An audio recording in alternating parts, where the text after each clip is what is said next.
నమస్తే నేను Priya, welcome to Ankam news. Nizamabad rural మండలంలోని కేశాపూర్ గ్రామంలో గ్రామాభివృద్ధి కమిటీ ఆధ్వర్యంలో గ్రామ దేవతలకు గంగా నీళ్లు పోశారు. గ్రామంలో వర్షాలు పుష్కలంగా కురవాలి అని, అందరూ ఆయురారోగ్యాలతో ఉండాలి అని, పంటలు బాగా పండాలి అని డప్పులు వాయిద్యాలతో ఊరేగింపుగా వచ్చి గ్రామ దేవతలకు బాసురా పుణ్యక్షేత్రం నుండి తెచ్చిన గంగా నీళ్లు పోసి మొక్కులు తెరుచుకున్నారు. గ్రామ సర్పంచ్ టి గంగారెడ్డి, బీడీసీ అధ్యక్షులు వెంకటరెడ్డిలు మీడియాతో మాట్లాడారు. నవీన్ రెడ్డి, రాజారెడ్డి, రంజిత్, నారాయణరెడ్డి, సాయిలు తదితరులు పాల్గొన్నారు.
గ్రామాభివృద్ధి కమిటీ కానీ సర్పంచ్ కానీ చిన్న పెద్ద అందరు కలిసి గంగా జలాభిషేకము ప్రతి దేవుణ్ణి పూజిస్తూ వర్షాలు లేవు కాబట్టి పంటలు వేయలే, ఇంకా కొన్ని వేసేటివి ఉన్నాయి, కొన్ని వేసినవి కూడా ఎండిపోతున్నాయి.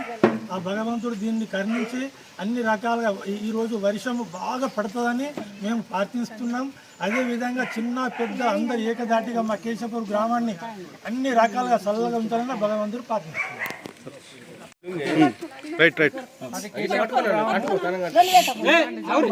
రూరల్ వస్తుంది. మాకు ఈసారి వర్షాలు లేవు, వర్షాలు లేక ఈసారి పంటలు వేయడంలో చాలా కష్టమవుతుంది. నాట్లు వేయలేకపోతున్నాము.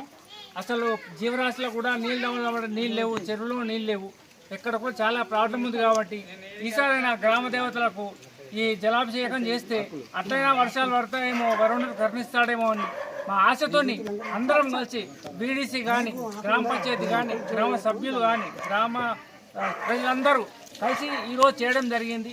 దీనివల్ల కూడా దేవుడు మాపై కరుణించి వర్షం కురిస్తే చాలా బాగుంటుందని ఆ దేవుడిని మొక్కుతున్నాం.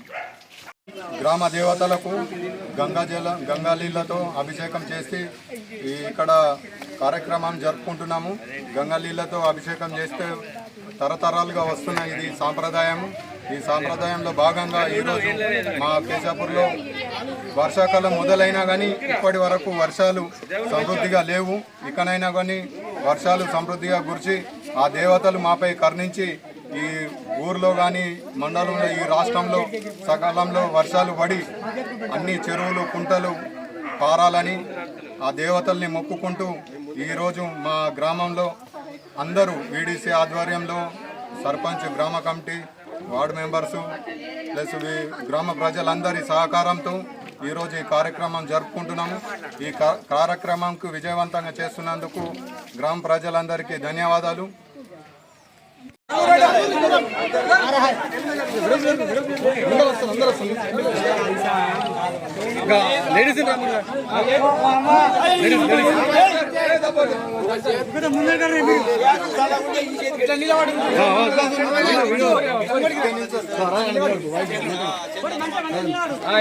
పోతరాజు